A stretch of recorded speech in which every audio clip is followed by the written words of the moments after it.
जय हिंद दोस्तों, स्वागत है आप सभी का आपके अपने YouTube channel mission top science classes में। दोस्तों आज हम लोग केमिस्ट्री का पार्ट 2 लेकर के आए हैं। इससे पहले हम लोग पार्ट 1 में विलियन का पार्ट जो था उसको हम लोग कवर कर चुके हैं और इस पार्ट 2 में आज हम लोग देखेंगे विलियन का जो पार्ट है मोलरता, मोललता और मोल प्रवाह। एक साथ हम लोग आज इस 3 टॉपिक को कवर करने वाले हैं और इस पर बनने वाले न्यूमेरिकल्स को भी हम लोग एक साथ देखेंगे। दोस्तों यहाँ से आप सभी लोगों को बीपीएससी, टीजीटी और पीजीटी का जो एग्जाम का तैयारी कर रहे हैं उनके लिए ये काफी हेल्पफुल रहने वाला है। और यदि आप किसी अदर कॉम्पिटिटिव एग्जाम जैसे रेलवे हो, बिहार एसएससी हो, उन सभी एग्जाम के लिए ये टॉपिक आपके लिए महत्वपूर्ण रहने वाला है। तो इसलिए आप लोग हमारे साथ शुरू से अंत तक बने रहिएगा। दोस्तों मैं वादे के साथ करता हूं कि यदि आपको मोलरता, मोललता और मोल प्रवाह आपसे नहीं बनता था तो आज के बाद आप लोगों से कभी छूटने वाला नहीं है। तो यदि आप लोगों ने क्लास 12th में इनको पढ़ा होगा तो और अच्छी तरीके से क्लियर हो जाएगा, नहीं तो आप लोग आज इनको कवर करके ही जाएंगे। तो चलिए दोस्तों आज का क्लास करते हैं स्टार्ट। देखिए हम लोग एक एक टॉपिक को पहले कवर करेंगे। देखिए सबसे पहला पॉइंट आपका क्या आता है, मोलरता। इस मोलरता को हम लोग क्या बोलते हैं, मोलारिटी बोलते हैं, जिसे डिनोट किससे करेंगे, कैपिटल एम से डिनोट करते हैं। दूसरा है आपका मोललता। देखिए दोनों में फर्क है, ये मोलरता है, ये मोललता है। इसे हम लोग मोलालिटी बोलते हैं और डिनोट करेंगे छोटी एम से, यानी स्मॉल एम से लिखेंगे इसको। आगे है आपका मोल प्रवाह, इसे हम लोग मोल फ्रैक्शन बोलते हैं, या किसी बुक में आप इसको देखेंगे तो कहीं कहीं ये लिखा हुआ रहता है क्या, तो मोल भिन्न, या कहीं पर लिखा रहता है क्या, तो मोल अंश। ठीक है, तो ये तीनों जो है एक ही चीज है। मोल प्रवाह बोलिए, मोल भिन्न बोलिए या मोल अंश बोलिए, तीनों एक ही चीज है, जिसे हम लोग डिनोट किससे करते हैं, एक्स से इसको डिनोट करते हैं। तो आइए हम लोग एक एक करके तीनों के बारे में समझते हैं। ध्यान से इसको देखिएगा आप लोग। देखिए यहाँ जो है आपका पहला पॉइंट क्या आता है, मोलरता। इसके बारे में हम लोग देखते हैं मोलरता क्या होता है। ये हम आपके लिए इसलिए लिख दिए हैं कि आप लोग इनको पॉज करके नोट कर सकते हो, नहीं तो स्क्रीनशॉट इनका ले लीजिए और कॉपी पर नोट कर लीजिए इनको। तो आइए हम इन चीजों को समझाते हैं मोलरता क्या होता है। देखिए मोलरता के लिए सबसे पहले आपको क्या होना चाहिए कि 1 लीटर का विलियन होना चाहिए आपके पास। ठीक है, कितने लीटर का विलियन होना चाहिए, तो 1 लीटर का विलियन होना चाहिए। तो मान लिया जाए ये बर्तन है हमारे पास और इस बर्तन में जो है विलियन कितने लीटर का बना हुआ है, तो 1 लीटर का बना हुआ है। ठीक है, ये आपका हो गया क्या, विलियन। इस विलियन में 2 पदार्थ है, एक क्या है, तो एक है क्या, विलेय, और दूसरा इसमें कौन है, तो विलायक है। ठीक है, तो इसमें हम बात करें इस विलियन का, इसकी मात्रा कितनी है, तो इसकी मात्रा कितनी लीटर होनी चाहिए, तो 1 लीटर। अब देखिए 1 लीटर के विलियन में आपने इसमें ऊपर से कुछ विलेय पदार्थ तो जरूर मिलाए होंगे। ठीक है, जो पदार्थ इसमें विलेय है, कितने लीटर में हम बात कर रहे हैं, 1 लीटर में। ये जो विलेय के रूप में इसमें कोई भी चीज मिलाया जाता है तो इसके मोल की संख्या इसमें देखना है। ठीक है, किसकी संख्या देखना है, तो मोलों की संख्या देखनी है। 1 लीटर के विलियन में किसके मोलों की संख्या देखनी है, तो विलेय के मोलों की संख्या। और जो मोल की संख्या आएगा इसी को हम लोग क्या बोल देंगे, तो मोलरता बोलेंगे। ठीक है, 1 लीटर के विलियन में विलेय का जो मोल की संख्या होगी उसी को हम लोग क्या बोलेंगे, तो मोलरता बोलेंगे। देखिए इसके लिए हम लोग एक एग्जांपल से इनको समझते हैं। यहां पर देखिए सबसे पहले इसका एक फॉर्मूला भी बन सकता है यहां से, क्या, तो मोलरता बराबर जो है इसमें हमने क्या देखा, तो विलेय के मोलों की संख्या। ठीक है, विलेय के मोलों की संख्या, और नीचे जो आएगा देखिए प्रति लीटर है, तो प्रति मतलब नीचे आपको क्या देना पड़ेगा, तो विलियन का क्या देना पड़ेगा, आयतन। क्योंकि लीटर जो होता है वो किसका मात्रक होता है तो आयतन का मात्रक होता है। तो फॉर्मूला आपका क्या हो गया, मोलरता बराबर विलेय के मोलों की संख्या और बटे में क्या देना है, तो विलयन का आयतन देना। आइए हम लोग इनको और समझते हैं आगे। देखिए इसमें जो मोलरता है इसे हम कैपिटल M से डिनोट करेंगे और विलेय का जो मोल है इसको हम लोग डिनोट करते हैं किससे, NB से। किससे डिनोट करेंगे, NB से इनको डिनोट करेंगे, या नहीं तो आप केवल NB लिख सकते हो, कोई दिक्कत नहीं है। तो N बटे विलयन का आयतन क्या हो जाएगा, तो विलयन का आयतन हो जाएगा क्या, तो V। तो M इक्वल टू फॉर्मूला क्या बन गया, तो N बाय V। N मतलब विलेय की मोल है और नीचे जो V है वो किसका है, तो विलयन का आयतन है। तो यहाँ पर आप लोग ध्यान देंगे कि मोल जो होता है ना, मोल बराबर एक फॉर्मूला होता है क्या, तो मोल बराबर होता है पदार्थ का द्रव्यमान। पदार्थ का द्रव्यमान बटे में होता है आणविक द्रव्यमान। ध्यान देंगे मोल बराबर क्या होता है, पदार्थ का द्रव्यमान बटे आणविक द्रव्यमान। इसे हम लोग डिनोट किससे करेंगे, N से, और पदार्थ के द्रव्यमान को क्या लिखेंगे, W, और आणविक द्रव्यमान को क्या लिखेंगे, M लिखेंगे। तो आप यहां पर चाहो तो कैपिटल M इक्वल टू क्या लिख सकते हैं, देखिए इसे NB बना दीजिए तो और आसान हो जाएगा। NB मतलब विलेय के मोल हो जाएगा। तो यहां अगर हम NB दे देते हैं तो दोनों जगह पर क्या लग जाएगा, तो B लग जाएगा। तो यानी ये हो जाएगा क्या, WB, और बटे में क्या हो जाएगा, MB, और नीचे V है लिखा हुआ तो V को लिख देंगे। देखिए इस V को यदि हम ML में कन्वर्ट करें तो किससे डिवाइड करना पड़ेगा, 1000 से। 1000 को ऊपर भेज दीजिए तो ये हो जाएगा WB गुने में क्या, 1000, और बटे में आपको मिल जाएगा MB। अब भी जो है वो आपको किस में मिलेगा, तो ML में मिलेगा। तो इस प्रकार से इनका ये फॉर्मूला निकल के आ गया किसका, तो मोलरता। विलेय के मोल की संख्या को NB लिखेंगे, विलयन के आयतन को भी। यदि NB इक्वल की बात करें तो ये मोल बराबर होता है पदार्थ का द्रव्यमान बटे आणविक द्रव्यमान, और N से हम लोग मोल को डिनोट करेंगे, विलेय का निकाल रहे हैं तो B लिख देंगे, तो दोनों में हम लोग क्या लगा देंगे, तो B, तभी तो विलेय का होगा ये। तो WB बटे में क्या हो गया, MB। ये किसके जगह रखना है, तो NB के जगह पर रखेंगे। ये जो भी है लीटर में है, ML में कन्वर्ट करेंगे तो 1000 से डिवाइड करेंगे और ये 1000 ऊपर चला जाएगा। तो M इक्वल टू फॉर्मूला क्या मिल जाएगा, तो WB गुने 1000 बटे MB इंटू V इन ML। इस सवाल का एक फॉर्मूला निकल के आपका आ गया है। ठीक है, तो यहां पर आप लोग इनको अच्छी तरीके से समझ गए होंगे फॉर्मूला को। एक बार हम लोग इनका एग्जांपल लेकर के सवाल को सोल्व करते हैं, आप लोग ध्यान दीजिएगा।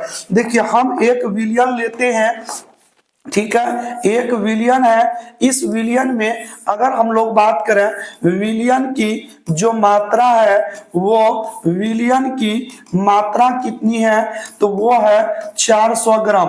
कितने ग्राम है, 400 ग्राम का ये जो है 400, यहां पर आप दे सकते हैं 400 ml। कितना है ये, तो विलयन की मात्रा कितनी है, 400 ml है यहाँ पर। और इसमें विलेय जो पदार्थ किया गया है, ऊपर से हम बात करें इसमें विलेय के रूप में इसके अंदर जो पदार्थ घुलाया गया है वो जो है कौन है, तो वो है आपका NaCl। और ये कितना ग्राम है, तो ये आपका हो जाएगा कितना, तो ये है मान लिया जाए 75 ग्राम। ठीक है, तो इसे हमें बोला गया क्या, तो आप हमें मोलरता बताइए, इसकी मोलरता क्या होगी, ये चीज हमसे प्रश्न पूछा गया। ठीक है, तो इस प्रश्न का आंसर कैसे देना है, तो देखिए सबसे पहले अगर हम लोग बात करें हमें क्या चाहिए, तो बड़ी M चाहिए। तो यहां पर हमने क्या पढ़ा ऊपर, तो ऊपर पढ़ा NB बटे में क्या पढ़ा V।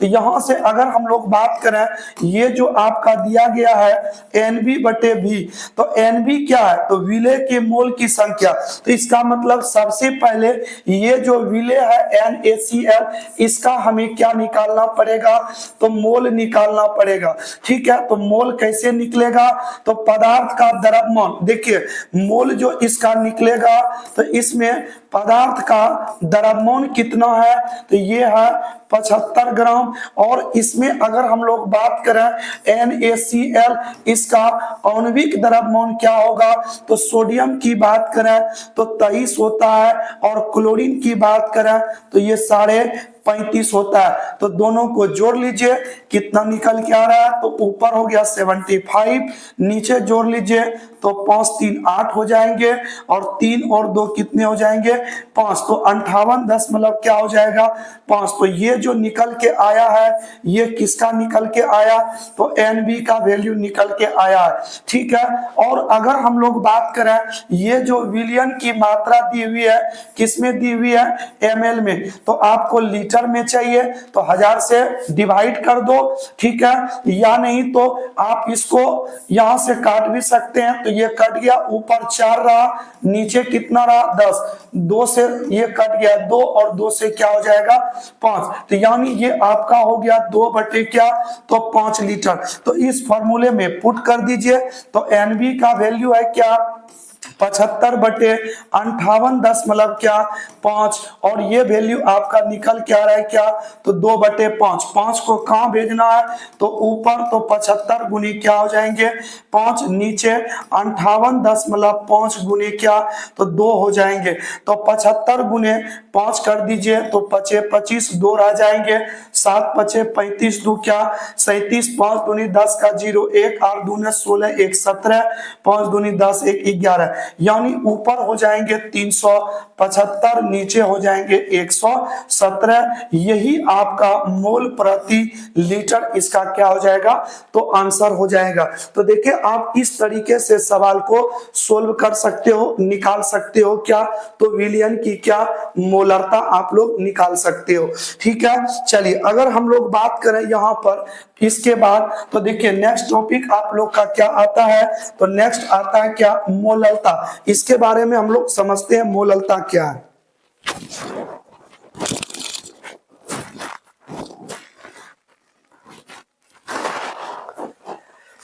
तो चलिए हम लोग समझते हैं मोलरता के बारे में, मोलरता क्या होता है इसकी जानकारी लेते हैं। देखिए मोलरता भी वही चीज है, बस फर्क क्या है दोनों में, जहां हम लोग विलयन को किस रूप में लेते थे, आयतन के रूप में, तो इस बार विलयन ना लेकर के हमें क्या लेना है, तो विलायक लेना है।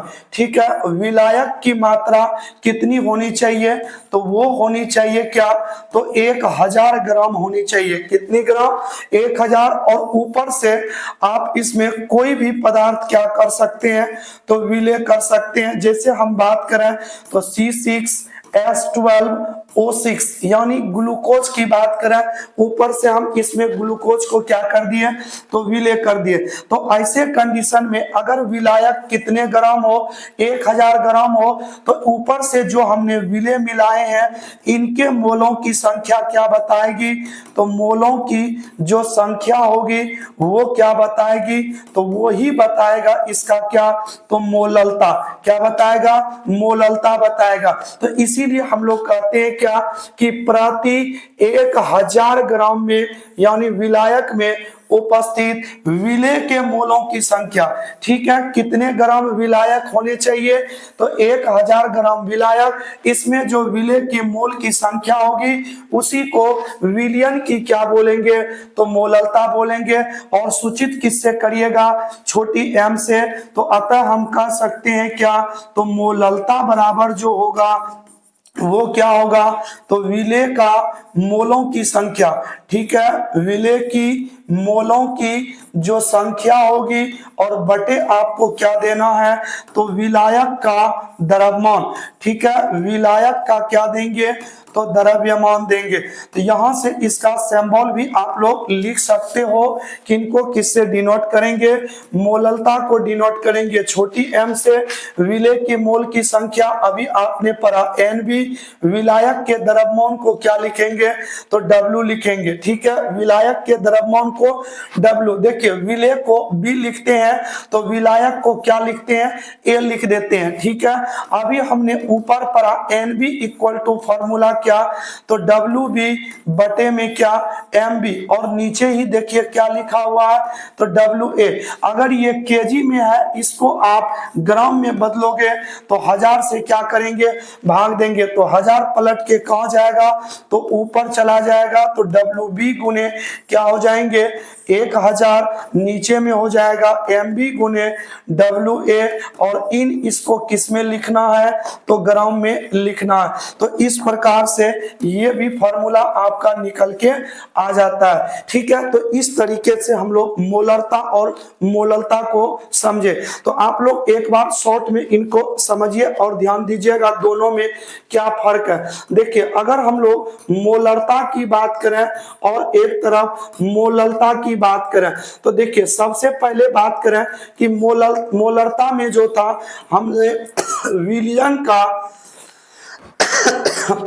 विलियन का आयतन उपयोग किया, ठीक है, किसका उपयोग किया, तो विलियन का आयतन, जबकि इसमें हमने किसका उपयोग किया, तो विलायक का द्रव्यमान हमने इसमें क्या किया, तो उपयोग किया। और दूसरी बात करें कि ये जो था, इसमें आपने देखा कि इसको हमने डिनोट किया कैपिटल M से, जबकि इसे हम डिनोट किए किससे, स्मॉल m से। दूसरी बात करें, आपने एक चार्ल्स का नियम पर रखा होगा, चार्ल्स का नियम क्या कहता है कि V समानुपाती क्या T, अगर यदि टेम्परेचर को बढ़ाया जाए तो उनके साथ साथ उनका आयतन भी क्या हो जाता है, तो बढ़ जाता है। तो आपने जो कैपिटल M इक्वल टू पढ़ा क्या, तो NB बटे क्या V। तो देखिए, अगर टेम्परेचर को इंक्रीज कर दिया जाए तो इनका आयतन भी क्या होता है, बढ़ता है। तो इसका मतलब जब आयतन बढ़ेगा तो ये जो लिखा हुआ है क्या, मोलरता, मोलरता क्या हो जाएगी, तो घट जाएगी, ठीक है। तो विलियन का आयतन बढ़ने से मोलरता क्या होती है, घटती है, यानी इस पर क्या होता है, तो ताप का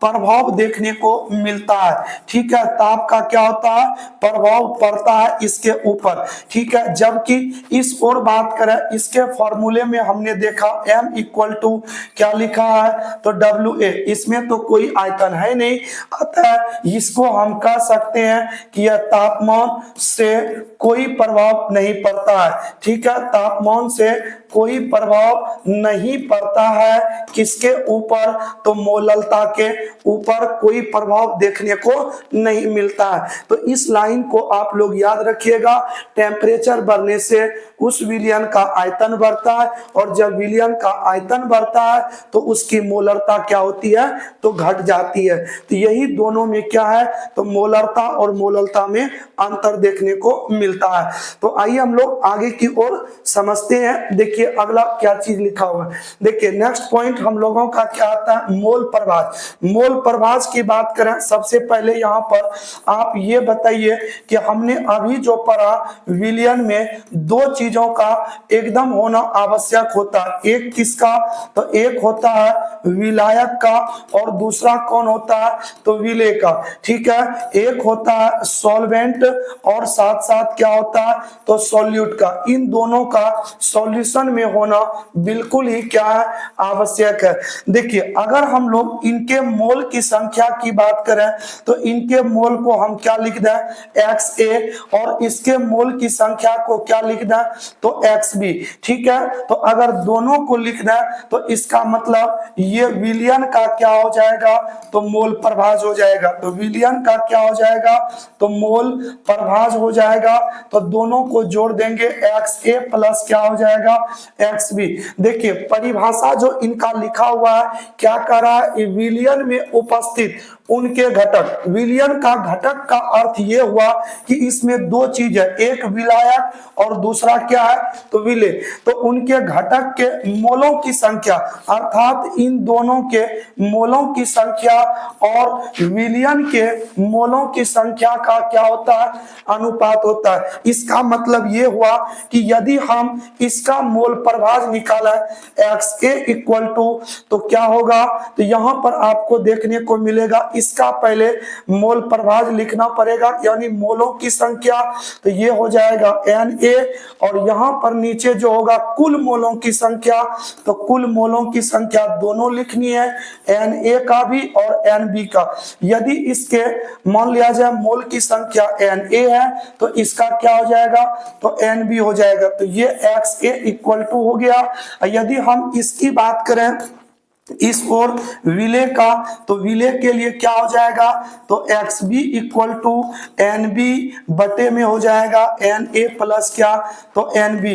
तो इस तरीके से विलयन के दोनों घटक का क्या निकल जाएगा, तो मोल प्रभाज निकल के आ जाएगा। तो यहां से अगर हम लोग विलयन का मोल प्रभाज देखें तो क्या मिला है, तो XA प्लस क्या, XB दोनों का वैल्यू बैठाइए, तो यहां से आपको मिल जाएगा Na बटे में क्या, Na प्लस Nb, जबकि XB का वैल्यू क्या है, तो Nb बटे में Na प्लस क्या, Nb। इनका एलसीएम लेंगे तो एलसीएम Na प्लस क्या मिलेगा, Nb, ऊपर Na प्लस क्या हो जाएगा, Nb, और दोनों कट के क्या मिलेंगे, 1 मिल जाएंगे। यानी किसी विलयन का जो मोल प्रभाज होता है वो कितना होता है, तो 1 होता है। इन प्रश्नों को याद रखिएगा कि अगर कोई विलयन है तो उसका मोल प्रभाज कितना होगा, तो 1 निकल करके आता है। तो आइए दोस्तों हम चलिए दोस्तों, आप लोगों ने आज जो था मोलरता, मोललता और मोल प्रभाज तीनों के बारे में आप लोग अच्छी तरीके से इनके थ्योरी को समझे। तो इस थ्योरी की मदद से दोस्तों आप किसी भी प्रकार का इस पर आधारित यदि न्यूमेरिकल्स आता है तो आप लोग इस न्यूमेरिकल्स को आसानी से सोल्व कर सकते हैं। यदि क्लास 12th वाले बच्चे भी इनको देखें तो कोई परेशानी नहीं है, क्योंकि ये क्लास 12th वाले के लिए भी और 11th वाले दोनों बच्चों के लिए ये इंपॉर्टेंट टॉपिक है। और जो भी टीचर लोग पीजीटी और टीजीटी में है वो तैयारी कर रहे हैं बीपीएससी का, तो उनके लिए ये काफी हेल्पफुल रहने वाला है, क्योंकि मोलरता और मोललता से क्वेश्चन पिछले टीआरई 2 में भी देखने को मिला है। तो चलिए दोस्तों मिलते हैं नेक्स्ट वीडियो में, तब तक के लिए दीजिए इजाजत। जय हिंद। यदि दोस्तों हमारी ये वीडियो पसंद आया हो तो चैनल को सब्सक्राइब कर लीजिए, बेल आइकन ऑन कर लीजिए और एक लाइक करके अवश्य जाना है आप लोगों को। तो चलिए मिलते हैं नेक्स्ट वीडियो में, तब तक के लिए दीजिए इजाजत। जय हिंद।